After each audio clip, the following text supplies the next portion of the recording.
Yo, hello guys and welcome back again to a brand new video. In today's tutorial guys, I came back to you with the new Hostinger video or tutorial, which is how to add a subdomain to your domain name. First of all guys, I will need you to go to your browser, go to the URL section and search for Hostinger. From here guys, all I need you to do is simply go to your Hostinger account. If not, you can just get it from buying one of these subscriptions. As you can see here, you can get hosting, VPS, email, and domain. So you can get it off one of these.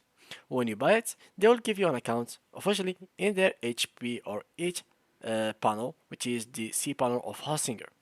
So let me show you some example of the hostings or the plans that you can get. So here they are.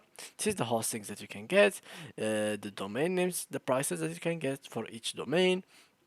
Here's the VPS if you were interested in getting VPS, and these are the price of email.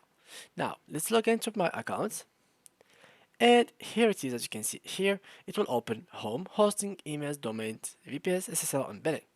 Now here guys, as you can see, this is my like the official page, which they will show you everything you got in their hosting.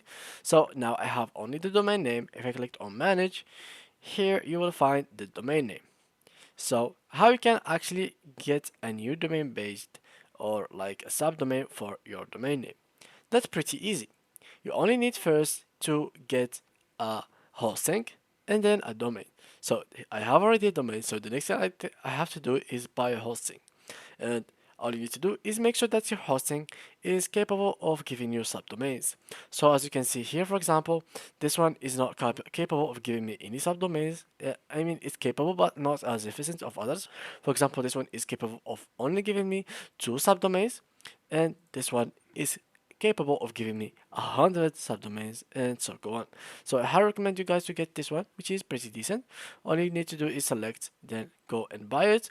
And when you finish with that, go to here to your domain, click on manage, connect it with your hosting, and then you will find here in the more options section a new subdomain for your domain name. So just like that, click on it, get it now. It will be for free, and here you go. Congrats, you have your new subdomain. So yeah guys, thank you for watching. See you in the next tutorial.